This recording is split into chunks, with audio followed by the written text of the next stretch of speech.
അസ്സലാമലൈക്കും hi hello ഇന്നത്തെ നമ്മുടെ വ്ളോഗിലോട്ട് എല്ലാവർക്കും സ്വാഗതം കേട്ടോ. ഇന്നും ഇങ്ങനെ കുറച്ച് മുറിച്ച് അങ്ങനെയൊക്കെയുള്ള ഒരു വ്ളോഗാണ്. ഇന്നൊരു ഷൂട്ടിനൊക്കെ പോയിട്ടുണ്ടായിരുന്നു. അതിൻ്റെ കോമഡി കാര്യങ്ങളൊക്കെ നമുക്ക് വേണമെങ്കിൽ ഇതിൽ കാണാം കേട്ടോ. എനിക്ക് ന്യൂ ഇയറിന് ഇടാനൊരു വെറൈറ്റി വീഡിയോ വേണമെന്നൊക്കെ പറഞ്ഞപ്പോൾ എൻ്റെ ഫ്രണ്ട്സൊക്കെ എല്ലാവരും കൂടെ എഫേർട്ട് എടുത്തിട്ട് എഡിറ്റിംഗ് ഒന്നും കഴിഞ്ഞിട്ടില്ല, എഫേർട്ട് എടുത്തിട്ട് എനിക്ക് എടുത്തു തന്നൊരു വീഡിയോ ആണ്. അതിനെക്കുറിച്ചൊക്കെ നമുക്ക് കാണാം. ഓക്കെ, അപ്പോൾ നമ്മൾ രാവിലെ തന്നെ എണീച്ചിട്ടുണ്ട്. ഇന്ന് നമുക്ക് കഹാനിൽ പോകണം. ഇക്ക കോഴിക്കോട് പോവാണ്. പെട്ടെന്ന് ആൾക്ക് വയ്യാണ്ടായി. എനിക്കും ജലദോഷത്തിൻ്റെയൊക്കെ പ്രശ്നങ്ങളുണ്ട്. പിന്നെ ഇവിടെ വന്നപ്പോൾ മൊത്തത്തിൽ എക്കോ ആണ് കേട്ടോ റൂമുകളിലൊക്കെ, പ്രത്യേകിച്ച് മേലത്തെ റൂമിൽ. അതാണ് എൻ്റെ വോയിസ് ഒരുമാതിരി എന്നൊക്കെ അങ്ങനെ കമൻറ്റിൽ കണ്ടു. എന്ത് പറ്റി വോയിസിന് എന്നൊക്കെ ചോദിച്ചു. അപ്പോൾ അതുകൊണ്ടാണത്. അങ്ങനെ നമ്മൾ റെഡി ആയിട്ടുണ്ട്, ഇക്ക റെഡി ആയിട്ടുണ്ട്. ഇനിയിപ്പോൾ അവിടെ ഇരുന്ന് കൂടുതൽ പൊടിയും കാര്യങ്ങളൊക്കെ ആവണ്ട, കാരണം റോഡ് സൈഡാണ് വീട്. ഇപ്പോൾ പൊടിയും ഡ്രൈ അല്ലേ മൊത്തത്തിൽ, അപ്പോൾ മൊത്തത്തിൽ പൊടിയുടെ ഒരു സീസൺ എന്നാണ് ഈ പറയാല്ലേ. അപ്പോൾ ഞങ്ങൾ രണ്ടുപേരും കൂടെ റെഡിയായി. എന്നെ അലനല്ലൂർ ഇറക്കി വിട്ടിട്ട് ഇക്ക നേരെ കോഴിക്കോട് പോകും. അതേപോലെ അലനല്ലൂരിൽ നിന്ന് ഞാൻ ബസ് കയറിയിട്ടും പോകാമെന്ന് വിചാരിച്ചിട്ടാണ്. ശരിക്കും പറഞ്ഞാൽ ഇന്ന് വലിയൊരു വീഡിയോ എടുക്കണം എന്നൊക്കെ പ്ലാൻ ചെയ്തതാണ്. അവിടെ എത്തുമ്പോഴത്തേക്കും വീഡിയോയുടെ കാര്യമൊക്കെ ഞാൻ മറക്കുകയും ചെയ്തു. ഞങ്ങളുടെ പാർട്ട്നേഴ്സൊക്കെ എല്ലാവരും കൂടി ഇരുന്ന് സംസാരിച്ച് ഫുഡ് അടിച്ച് അങ്ങനെയൊക്കെ ആവും ചെയ്തു കേട്ടോ. അങ്ങനെ നമ്മളിതാ നമ്മുടെ നാട്ടിലൂടെ പോവാണ്. ഇനി എന്താണ് സംഭവം, എന്താണ് എന്നുള്ളതൊക്കെ നമുക്കിങ്ങനെ വീഡിയോയിൽ കാണാം അല്ലേ. നിങ്ങളുടെ വിശേഷങ്ങളൊക്കെ പറയാം. വെക്കേഷനൊക്കെ തീരാറായി, പെട്ടെന്ന് തീർന്ന പോലെ ഉണ്ട് ഇപ്രാവശ്യം വെക്കേഷന്. അത്യാവശ്യം നല്ല രീതിയിൽ നമ്മൾ അടിച്ചു പൊളിക്കുകയൊക്കെ ചെയ്തു കേട്ടോ. ഈ വെക്കേഷനും കുട്ടികളുണ്ടായിരുന്നില്ല, ആ ഒരു സങ്കടം ഉണ്ടായിരുന്നു. ബാക്കിയൊക്കെ നമ്മൾ കുഴപ്പമില്ല. ഇനി എന്താ പറയാ, എനിക്ക് ശരിക്കും പറഞ്ഞാൽ എന്താ പറയണ്ടെന്ന് അറിയണില്ല. അങ്ങനെ നമ്മൾ ബസ് കയറി കഹാനിയിലോട്ട് പോന്നു. ഞാൻ വന്നൊരു ബസ്സിൽ ഡ്രൈവർ ബാക്കിലോട്ട് നോക്കി ഡ്രൈവ് ചെയ്യണ കണ്ടിട്ട് എനിക്ക് അതിലേറെ ദേഷ്യം വന്നു. കുറച്ചുകൂടെ ഒന്ന് ഇതാണെങ്കിൽ ഞാൻ എന്തായാലും അയാൾക്കിട്ട് രണ്ടെണ്ണം കൊടുത്തിട്ടുണ്ടാവും എന്നൊക്കെ പറയില്ലേ, അങ്ങനത്തെ ഒരു അവസ്ഥയായിരുന്നു കേട്ടോ. ഒരു കൂളിംഗ് ഗ്ലാസ് വെച്ചിട്ട് റിയാസ് എന്ന് പറഞ്ഞിട്ട് ഒരു ബസ്സിൽ കേട്ടോ, അതിങ്ങനെ സൈഡിലോട്ടും ബാക്കിലോട്ടൊക്കെ നോക്കിയിട്ടാണ് ഡ്രൈവ് ചെയ്യണത്. കാണുമ്പോൾ എത്ര ആൾക്കാരുടെ ജീവനാണ് എന്താ പറയുക കയ്യിലിരിക്കണതെന്നൊന്നും ആലോചിക്കുന്നില്ല.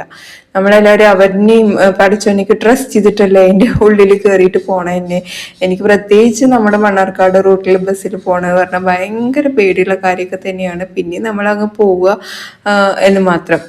വീട്ടിൽ എനിക്ക് ഡ്രൈവിംഗ് അറിയില്ല. ഇനിയിപ്പോൾ വണ്ടി മേടിച്ചാലും നമുക്ക് ഇനി കാറൊക്കെ ഓട്ടിയിട്ട് പോകാൻ പറ്റുമെന്നൊന്നും എനിക്കറിയില്ല, നമുക്ക് നോക്കാം.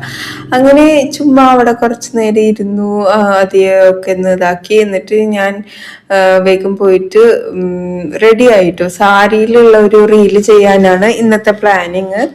അപ്പൊ ഉമ്മാന്റെ ഒരു സാരിയാണ് കേട്ടോ ഞാൻ എടുത്തിട്ട് വന്നത്. ഉമ്മ മേടിച്ച സമയത്ത് തന്നെ എനിക്ക് ആ സാരി ഉടുക്കണം എന്ന് ഭയങ്കര ആഗ്രഹം ഉണ്ടായിരുന്നു കേട്ടോ. അപ്പൊ നമ്മള് അങ്ങനത്തെ ഒരു റീലാണ് ഉദ്ദേശിക്കണത്. സാരിയൊക്കെ എടുത്തു, തട്ടൊട്ട് നോക്കിട്ടോ. അപ്പോൾ എനിക്ക് ഇടാൻ അറിയാത്തതിന്റെ പ്രശ്നമായിരിക്കും. ഇഷ്ടായോ ഒന്ന് പറയൂ, ഇങ്ങനെ ഇട്ട് കഴിഞ്ഞാൽ നന്നായിരിക്കുമോ? അപ്പൊ ഞാൻ സാരി ഉടുത്ത പിന്നെ എനിക്ക് ഇങ്ങനെയാണ് എനിക്ക് ഇഷ്ടമുള്ളത്. ഇനിയിപ്പോ കുറെ നെഗറ്റീവൊക്കെ വരും, പക്ഷെ എനിക്ക് അതാണ് ഇഷ്ടം സാരിയില്. ബാക്കിയൊക്കെ ഓക്കെ, പർദ്ദയാവുമ്പോൾ പർദ്ദയുടെ ആ ഒരു രീതിയിൽ നടക്കാൻ, അങ്ങനെയൊക്കെയാണ് കേട്ടോ എൻ്റെ ഒരു ഇഷ്ടങ്ങള്. അങ്ങനെ നമുക്ക് 2 കസ്റ്റമറൊക്കെ ഉണ്ടായിരുന്നു. അവർ വെസ്റ്റേൺ നോക്കാൻ വേണ്ടി വന്നതാണ്. ഞാൻ ചുമ്മാ അതേ വീഡിയോസൊക്കെ എടുത്തു.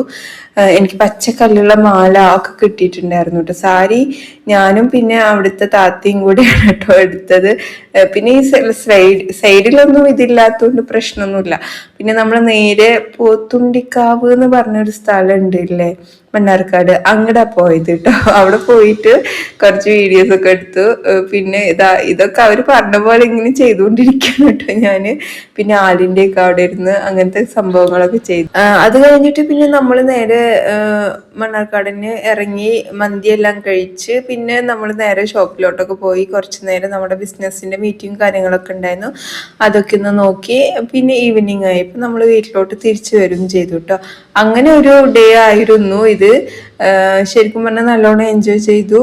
അവിടെ പോയപ്പോൾ എൻ്റെ ഒത്തിരി ഫാൻസ് ഉണ്ടായിരുന്നു കേട്ടോ. അവരോടൊക്കെ സംസാരിച്ചു, കുറേ പേര് ഇങ്ങോട്ട് വന്ന് സംസാരിച്ചു, കുറേ പേര് ചിരിച്ചു. ചിരിക്കുമ്പോൾ പിന്നെ നമ്മൾ എന്തായാലും ചോദിക്കുമല്ലോ വീഡിയോസൊക്കെ കാണാറുണ്ടോ ചോദിച്ചു. അപ്പോൾ ഉണ്ട് എന്നൊക്കെ പറഞ്ഞ് പിന്നെ നമ്മൾ വീഡിയോ ഷൂട്ടൊക്കെ ചെയ്ത് അവിടുന്ന് അവർ കുറച്ച് മാറിയൊക്കെ തന്നു. ഉച്ചയ്ക്ക് പോയപ്പോഴും അവിടെ നിറയെ ആൾക്കാരുണ്ട് കേട്ടോ.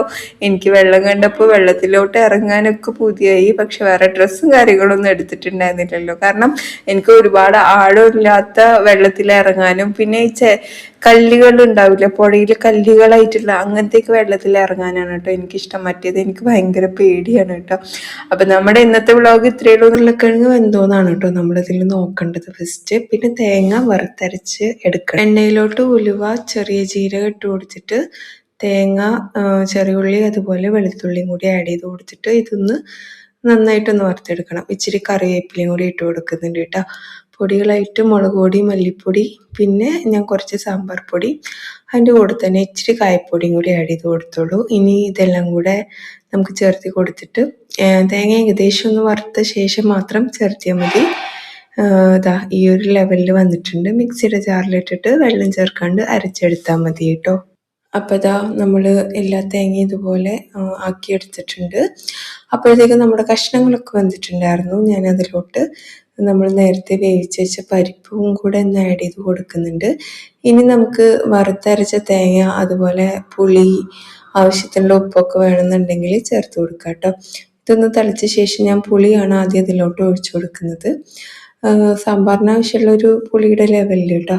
പിന്നെ തേങ്ങയും കൂടി ആഡ് ചെയ്ത് കൊടുത്തിട്ട് നമുക്കിത് നന്നായിട്ടൊന്ന് ഇളക്കിയെടുക്കണം. ലാസ്റ്റായിട്ട് ഞാനിവിടെ കടുക്, കറിവേപ്പില, വറ്റൽമുളക് കൊന്ന് താളിച്ചിട്ട് അതും കൂടി ആഡ് ചെയ്ത് കൊടുക്കുന്നുണ്ട്. അപ്പോൾ നമ്മുടെ വറുത്തരച്ച സാമ്പാർ റെഡി. ഇതിലോട്ട് ഏറ്റവും കോമ്പിനേഷൻ നല്ല നെയ് റോസ്റ്റ് അല്ലെങ്കിൽ സോഫ്റ്റ് ഇഡ്ഡലി തന്നെയാണല്ലേ. അപ്പോൾ ഇതാ ഇവിടെ ഞാൻ റോസ്റ്റൊക്കെ ഉണ്ടാക്കിയിട്ടുണ്ട്. ഞങ്ങളുടെ ഇന്നത്തെ ബ്രേക്ക്ഫാസ്റ്റ് ഇതായിരുന്നു കേട്ടോ. ഈ സാമ്പാർ ഉണ്ടാക്കിയ പിന്നെ എന്ത് ചട്നി വേറെ ഉണ്ടാക്കിയിട്ടും കാര്യമൊന്നുമില്ല. അതുകൊണ്ട് സാമ്പാർ മാത്രമായിട്ട് തന്നെയാണ് നമ്മൾ എടുത്തത്. മസാല ദോശയാണെങ്കിൽ സാമ്പാർ, ചട്നി, വേറെ മുളക് ചട്നി ഉണ്ടെങ്കിൽ അത് എല്ലാം കൂടെ കഴിക്കാൻ ഒരു പ്രത്യേക ടേസ്റ്റാണ്. അപ്പോൾ എന്തായാലും വീഡിയോ ഇഷ്ടമായി കഴിഞ്ഞാൽ ലൈക്ക് ചെയ്യാനും ഷെയർ ചെയ്യാനും സപ്പോർട്ട് ചെയ്യാനും മറക്കല്ലേ. മറ്റൊരു വീഡിയോയിൽ കാണാം. അതുവരേക്കും എല്ലാവർക്കും ബൈ.